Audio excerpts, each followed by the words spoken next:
Rasa tak terbalas episode 25. Setelah beberapa saat, Jenny mulai tenang. "Bisa ambilkan aku air?" pinta Julian. Dengan sigap, Rafael menuangkan segelas air dan menyerahkannya kepada bosnya. "Nih, minumlah sedikit," kata Julian sambil menyodorkan gelas ke Jenny. Jenny meneguk beberapa kali sebelum menatap Julian dan bertanya, "Kamu yakin baik-baik saja?" Julian tersenyum lembut. "Konyol sekali. Tentu saja aku baik-baik saja. Apa yang bisa terjadi padaku? Kamu mau makan sesuatu? Lapar?" tanyanya dengan perhatian. Jenny menggeleng pelan, lalu menyandarkan kepalanya ke bahunya.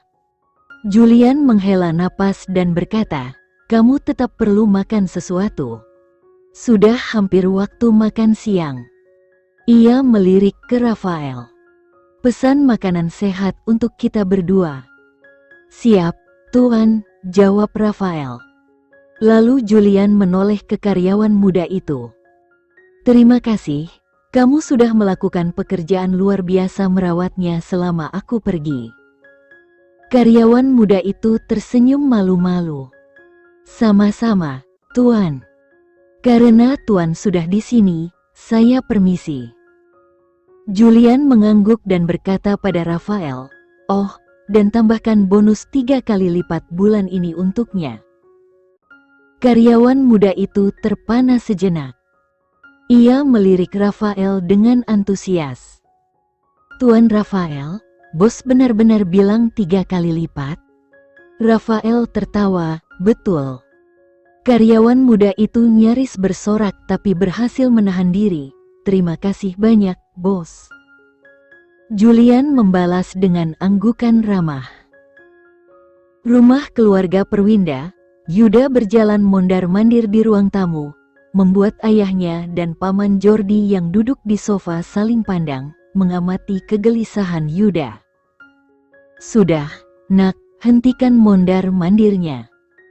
Kau bikin kepalaku pusing," keluh Paman Jordi sambil memijat pelipisnya. Ayahnya menghela napas panjang. "Apa yang sedang kau pikirkan, Yuda?" Yuda menghentikan langkahnya sejenak, lalu berkata, "Begini, aku punya seorang teman yang bertemu seorang gadis di sebuah pesta. Setelah acara itu, dia mengantar gadis itu pulang. Mereka bertukar nomor dan sejak itu sering bertemu.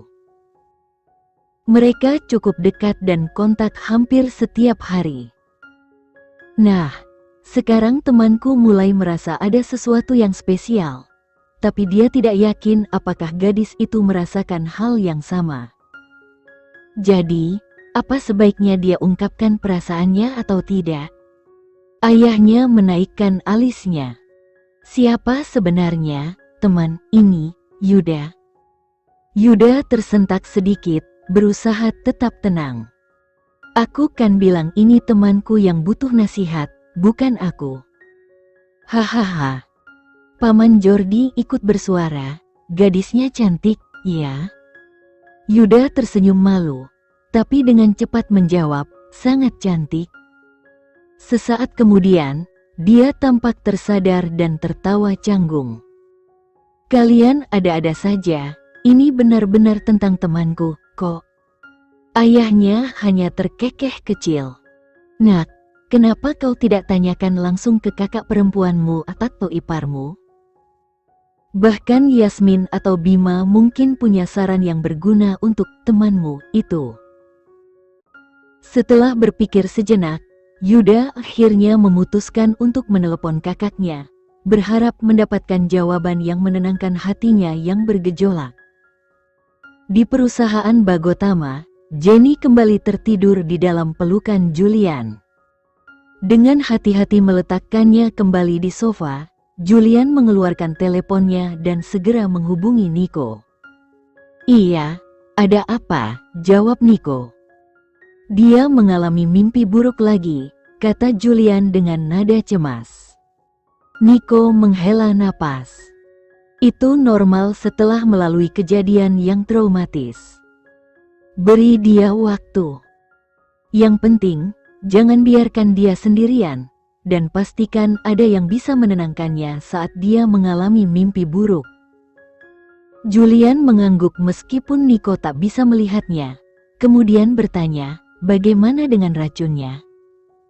Sudah siap dan akan segera dikirim padamu, jawab Nico. Bawa langsung ke pangkalan, perintah Julian sebelum menutup telepon. Ketika Julian hendak menuju mejanya, ia mendengar telepon Jenny bergetar dari dalam tasnya. Takut getaran itu membangunkan Jenny, dia membuka tasnya dan melihat panggilan dari nomor yang dikenalnya. Tanpa ragu, dia memutuskan untuk menerima panggilan itu. "Kak, aku butuh saranmu," suara Yuda terdengar dari seberang sana. Julian berdeham pelan, berusaha agar terdengar ramah, lalu berkata, "Kakakmu sedang tidur, jadi aku terima panggilan ini agar tidak mengganggu tidurnya." "Kak, aku butuh saran darimu," suara Yuda terdengar dari seberang sana. Julian berdeham pelan sebelum menjawab, "Kakakmu sedang tidur sekarang, dan aku tidak ingin mengganggunya." Yuda mengangguk dari seberang dan bertanya dengan cemas, "Kakak ipar, bagaimana kondisinya sekarang?" "Dia baik-baik saja," jawab Julian, kemudian terdiam sejenak sebelum melanjutkan, "Ada apa, Yuda? Ada yang ingin kamu tanyakan?" Sebenarnya aku butuh saran darimu, Kak," jawab Yuda sedikit ragu. Julian tersenyum kecil. "Jika ini soal bisnis, tanyakan saja. Tapi, kalau ini soal cinta atau hubungan, mungkin lebih baik kau bicara dengan Bima." Yuda tersenyum dan berkata, "Terima kasih, kakak ipar. Aku akan segera menemuimu dan kakak." "Baiklah," balas Julian sebelum menutup telepon. Menaruh telepon di atas meja, Julian berjalan menuju mejanya, bersiap menyelesaikan beberapa pekerjaan yang masih menunggu. Di rumah keluarga Arkatama, Bima berdiri dan berkata, "Baiklah, Farah, sekarang kamu bisa pergi." Farah langsung bangkit dan bergegas menuju mobil. Bima menghentikannya sejenak dan berkata, "Pelan-pelan saja. Jaga kakak iparmu dengan baik dan belilah apapun yang kalian inginkan." Farah menganggukkan kepala dan segera masuk ke mobil. Beralih kepada sopir, Bima memberikan instruksi, "Antarkan dulu ke rumah keluarga Andreas untuk menjemput Yasmin. Setelah itu bawa mereka ke pusat perbelanjaan. Setelah selesai, antar Farah pulang dan bawalah Yasmin ke perusahaan Galaksi." Sopir itu menganggukkan kepala dan menjawab, "Baik, Tuan." Setelah mobilnya melaju pergi, Bima kembali masuk ke dalam rumah. Di dalam, ibu menunggunya dengan penuh harap. Hari ini Farah akan bertemu dengan calon kakak iparnya. "Jadi, kapan aku bisa bertemu dengan menantu perempuanku?" Bima tersenyum dan menggaruk kepala. "Aku berencana membawanya untuk makan malam di akhir pekan ini, Bu." Ibunya tersenyum lebar, terlihat bersemangat. "Wah, itu bagus sekali. Aku harus segera menyiapkan segalanya. Rasanya waktuku tak banyak." Bima terkekeh. "Bu, ini hanya makan malam sederhana, tidak perlu terlalu heboh." Ibunya mendengus, "Sederhana? Apa maksudmu sederhana? Ini pertama kalinya menantu perempuanku datang ke rumah, dan kamu bilang sederhana? Pergi, naik ke atas. Ayahmu ingin bicara denganmu, dan jangan ganggu aku lagi." Bima hanya bisa menghela napas dan mulai melangkah menuju ruang kerja ayahnya di lantai atas. Ketika Bima memasuki ruang belajar, ayahnya sedang duduk di kursinya membaca beberapa dokumen. "Ayah, kau ingin bertemu denganku?" tanya Bima.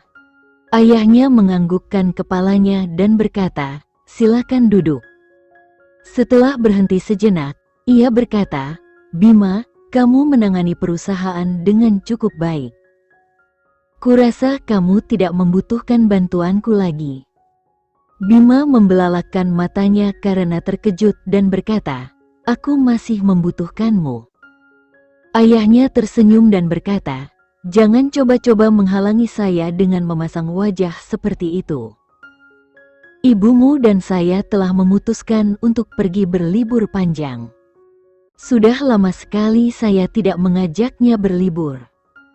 Karena sekarang anak saya sudah mampu menangani semuanya, saya bisa menikmati masa pensiun saya.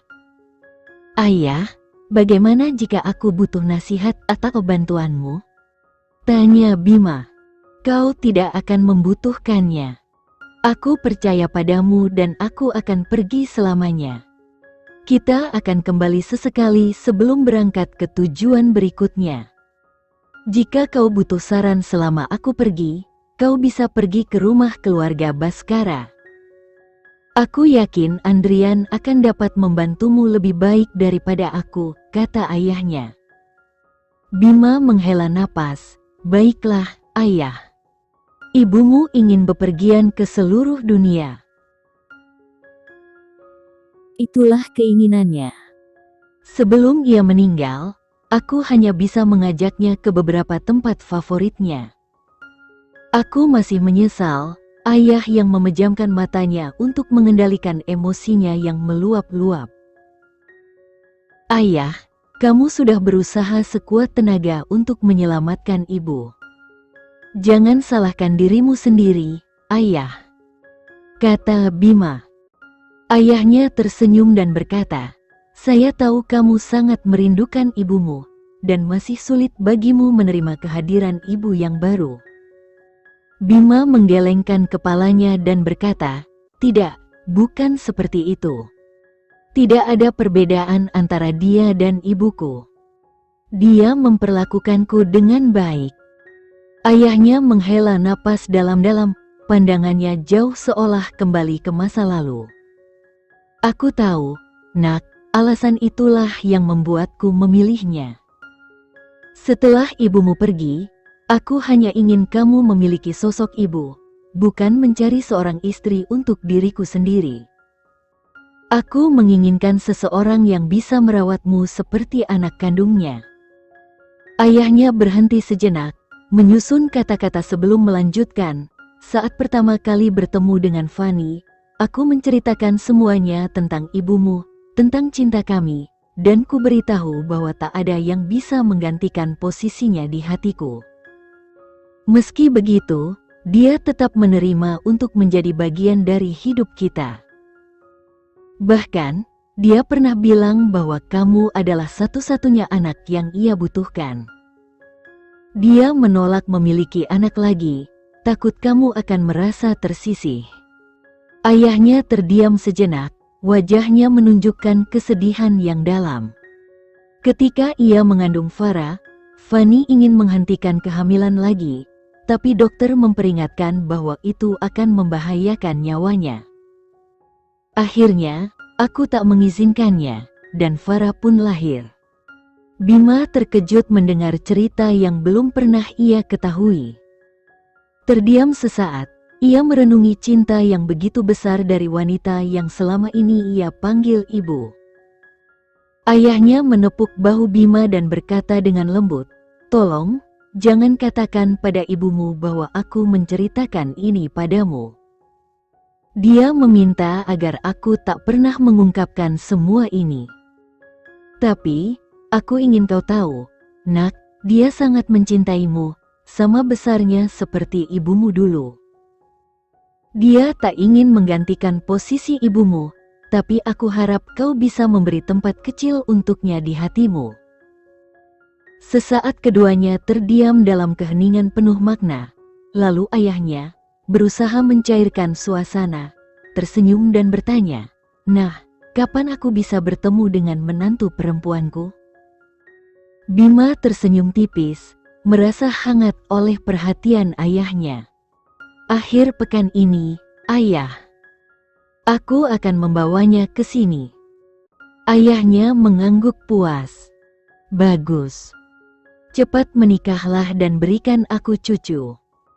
Liburanku akan berakhir lebih cepat jika aku punya cucu. Bima terkekeh, menggelengkan kepala. Ayah, taktikmu tak akan berhasil padaku. Ayahnya tertawa, berseru, siapa bilang aku tua? Masih kuat dan bersemangat ini. Mereka tertawa bersama, tawa yang penuh kehangatan. Setelah berbincang sejenak, Bima pamit turun, mencari Ibu Fani untuk berbicara dengannya. Di ruang tamu, Bima bertanya kepada seorang pembantu, "Di mana ibuku?" "Nyonya ada di dapur, Tuan Muda," jawab pembantu itu.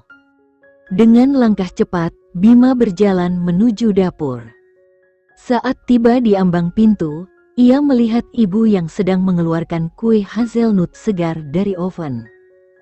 Aroma manis kue memenuhi ruangan. Begitu melihat Bima, Ibu Fani tersenyum hangat. "Apa yang kamu lakukan berdiri di sana? Masuklah, Nak. Aku baru selesai memanggang kue hazelnut kesukaanmu." Bima mengambil napas dalam-dalam, lalu mendekati ibunya dan langsung memeluknya erat. Ibunya balas memeluk, sedikit terkejut. "Ada apa, Nak?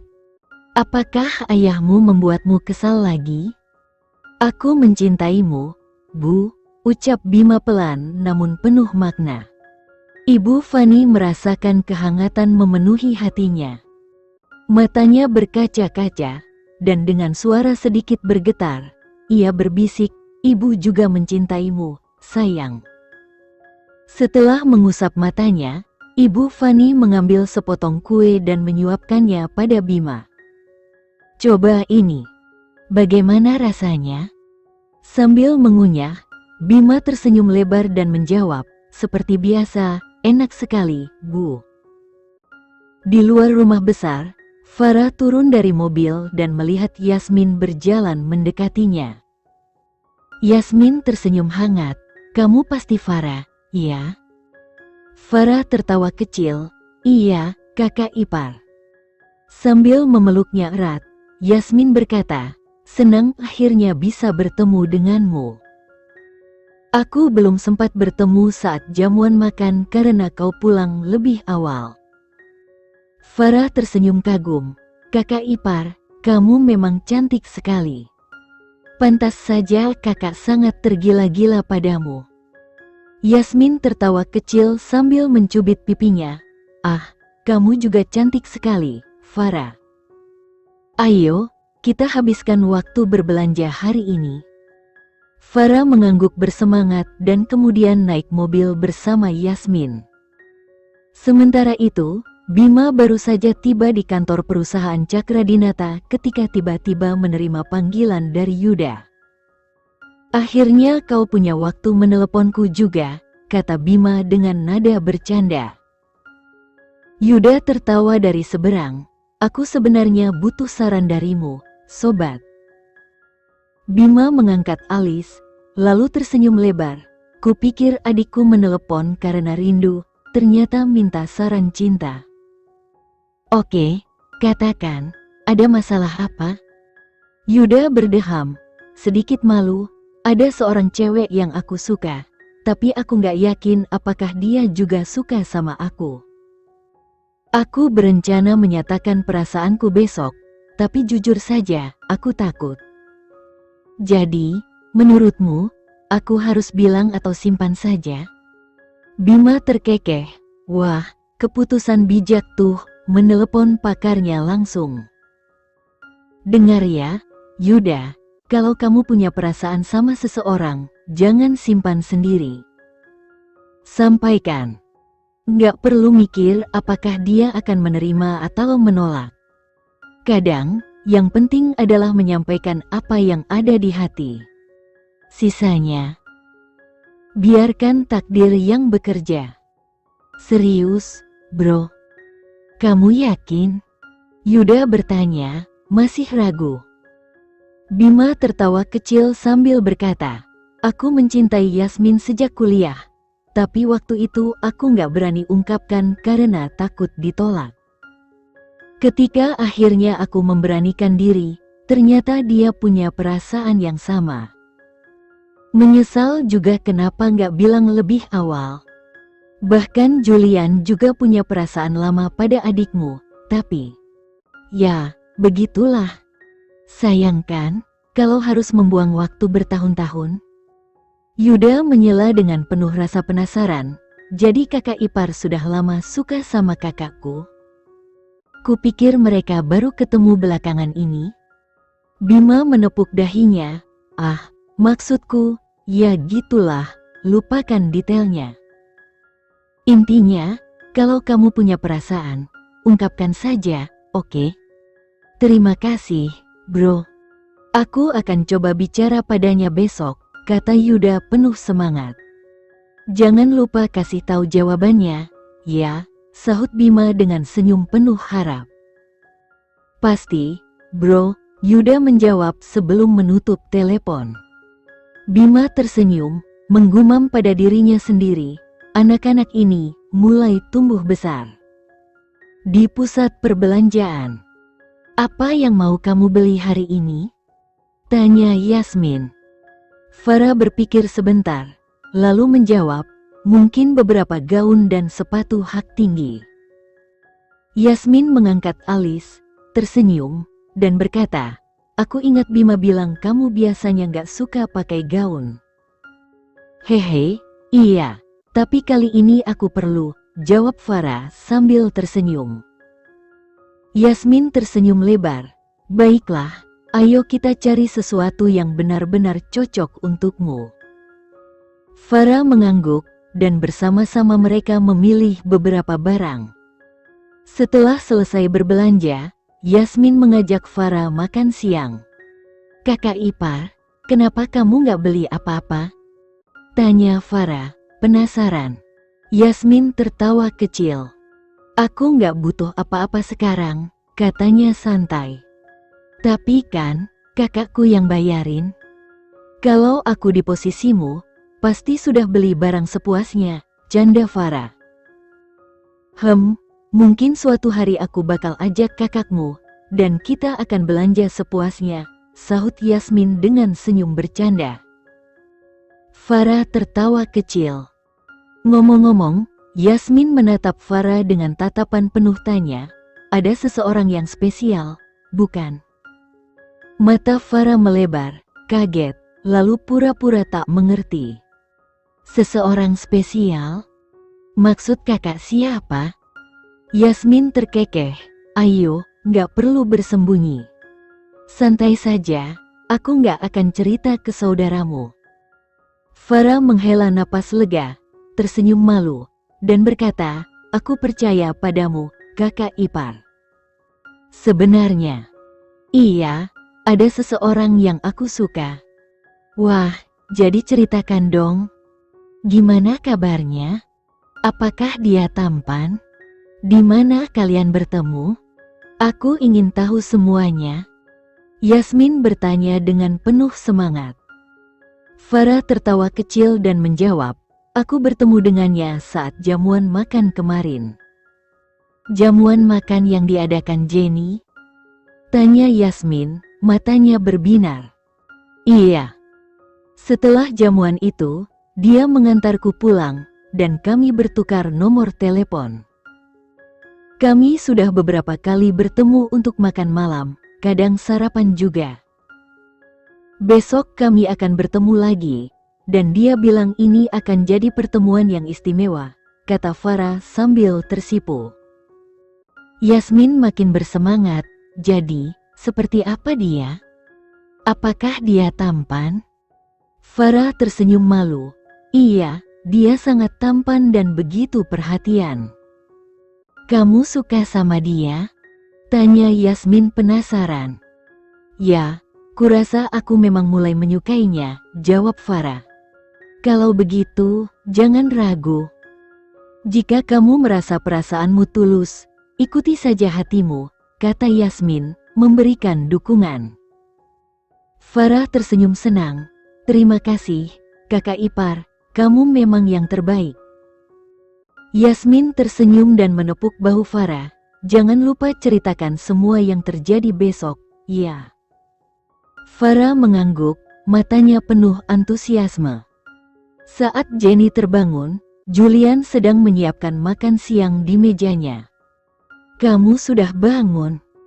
Ayo duduk dan makan, kata Julian, mengerahkan senyuman lembut kepadanya. Jenny mengucek matanya dan menghela napas. Aku tidak terlalu lapar. Julian mendesah, lalu dengan lembut menariknya untuk duduk di pangkuannya. Kamu perlu makan dengan baik agar cepat pulih, katanya, memastikan Jenny merasa nyaman. Jenny tersenyum tipis, merasa sedikit bersalah.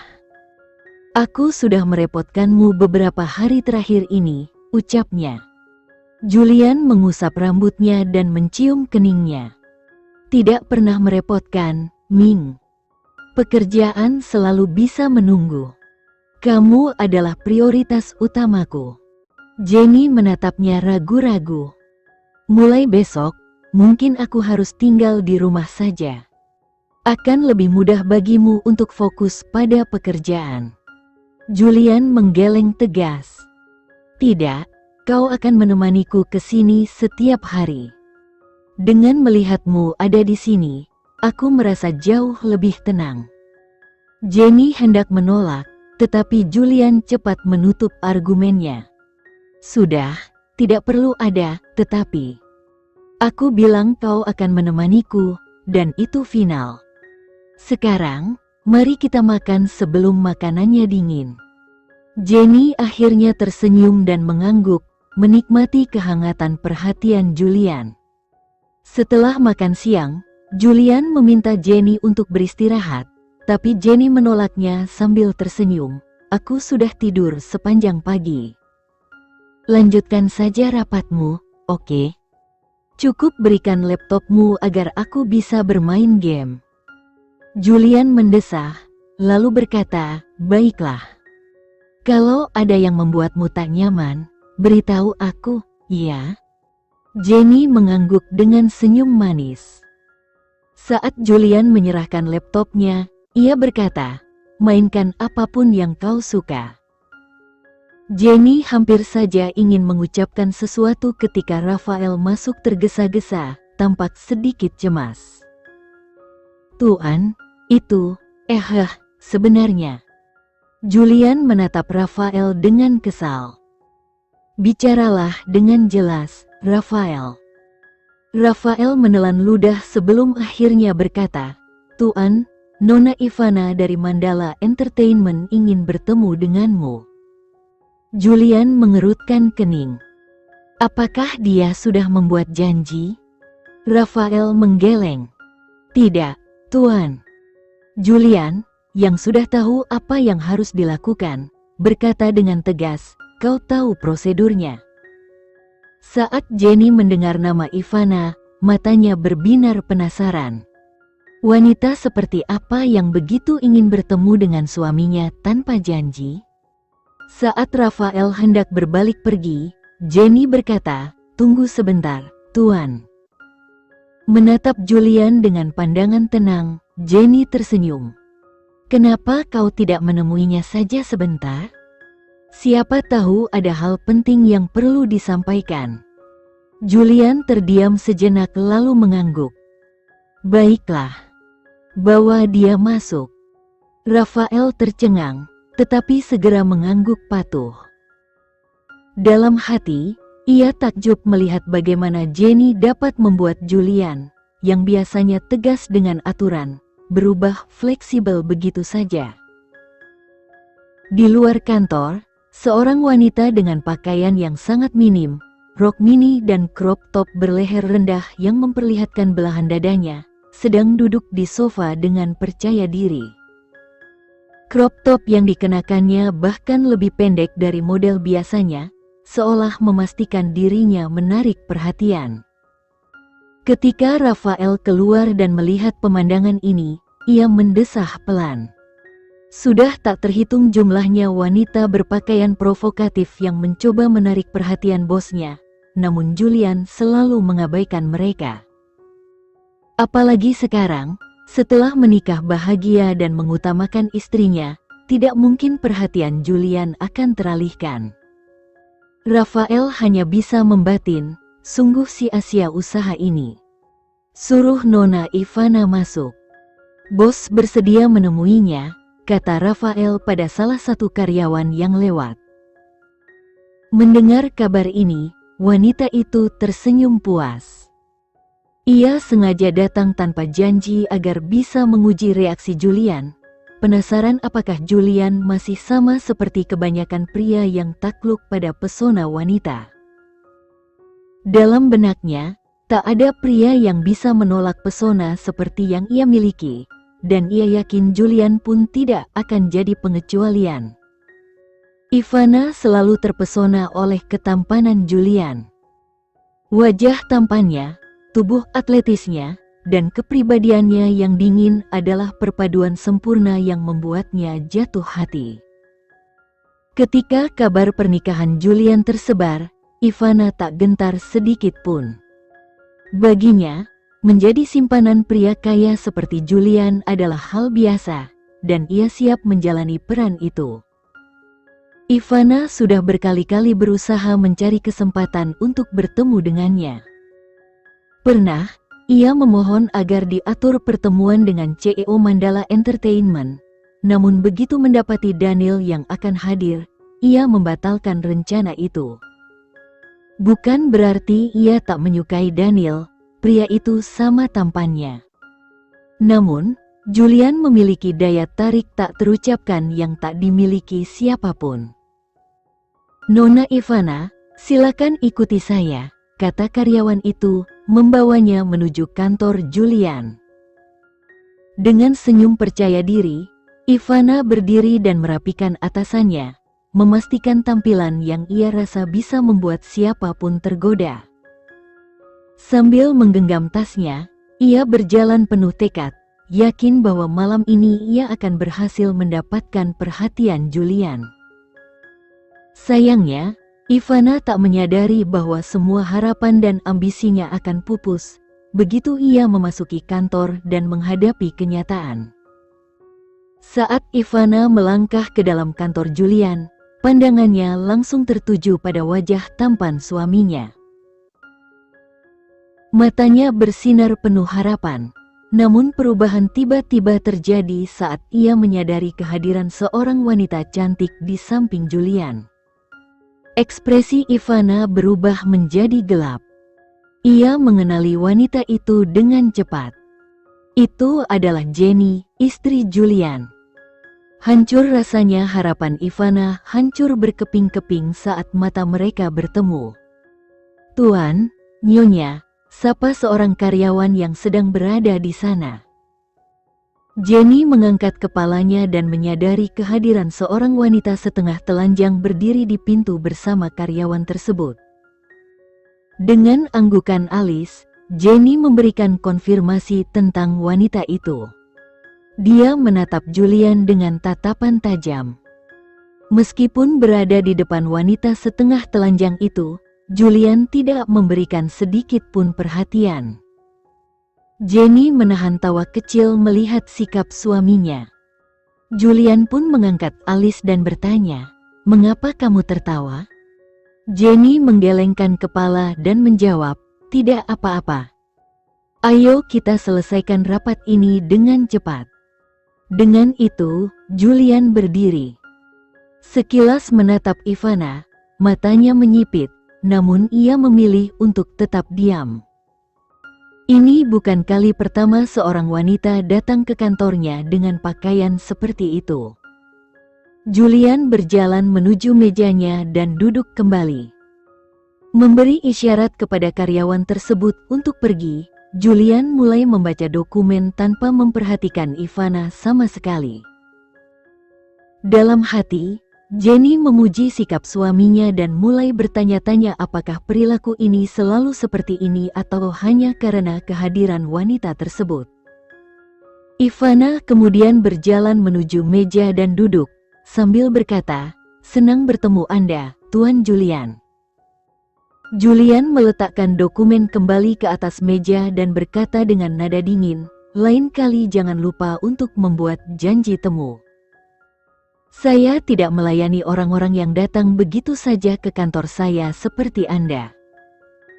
Saya sebenarnya ingin menyuruh Anda pergi, tetapi istri saya bersikeras agar saya bertemu sekali saja. Tidak seperti saya, istri saya sangat baik.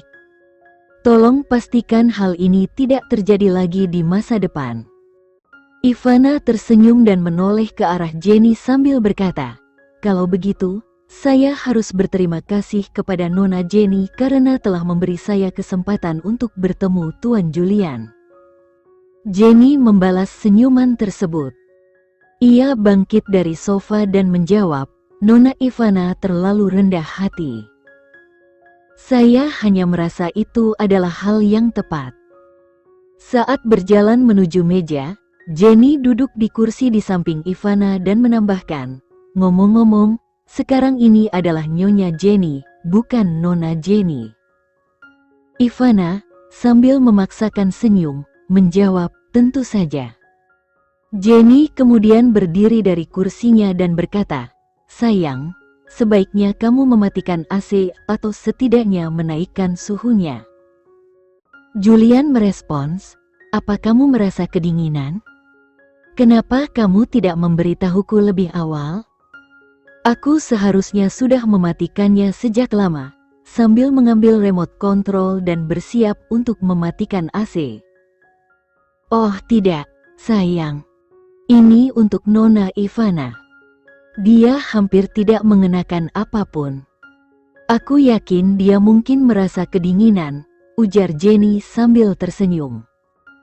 Mendengar itu, Julian meletakkan kembali remote control dan menegur, "Saya sarankan kamu mengenakan sesuatu yang lebih formal saat menghadiri pertemuan resmi lain kali."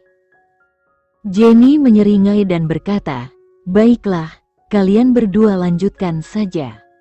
Aku pamit dulu." Setelah mengucapkan hal tersebut, Jenny menatap Ivana dan mulai berjalan menuju sofa. Ivana dengan cepat menenangkan dirinya dan berkata, "Baiklah, mari kita bicarakan bisnis sekarang. Saya datang ke sini untuk membahas proposal atas nama Mandala Entertainment. Nona Ivana, Anda tahu bahwa ini adalah perusahaan Bagotama. Jika Anda ingin membahas sesuatu yang berkaitan dengan bidang hiburan, saya sarankan Anda menuju Global Entertainment dan mendiskusikannya dengan Wakil Presiden," ujar Julian dengan tegas. Ivana tersenyum dan membalas, "Tapi jika aku tidak salah, CEO Mandala Entertainment sedang duduk di hadapanku. Mengapa aku harus membicarakan hal ini dengan wakilnya, jika aku sudah berbicara langsung dengan CEO?" Julian berdiri dan menjawab, "Saya hanya CEO biasa. Kakak saya yang mengurus semuanya. Saya belum pernah memasuki kantor Mandala Entertainment selama 2 tahun terakhir. Baik itu lamaran atau pemilihan artis, Daniel yang menangani semuanya. Anda sedang mencoba meyakinkan orang yang salah. Bahkan jika Anda menyerahkan lamaran ini kepada saya, lamaran tersebut akan berakhir di tangan Daniel. Jadi, lebih baik Anda simpan pidato lamaran Anda untuknya. Anda bisa pergi sekarang." Sekian dulu ya video kali ini, kita lanjutkan lagi videonya di lain waktu. Oh iya, bagaimana menurut kalian? Semoga bisa sedikit menghibur kalian semua. Untuk teman-teman yang baru nonton, jangan lupa subscribe ya, hehehe. Dan kalau teman-teman ada yang ingin gabung langganan, bisa langsung gabung saja untuk dapat fitur yang menarik dan sedikit membantu Mimin. Terima kasih banyak sudah menonton, sampai jumpa lagi, bye.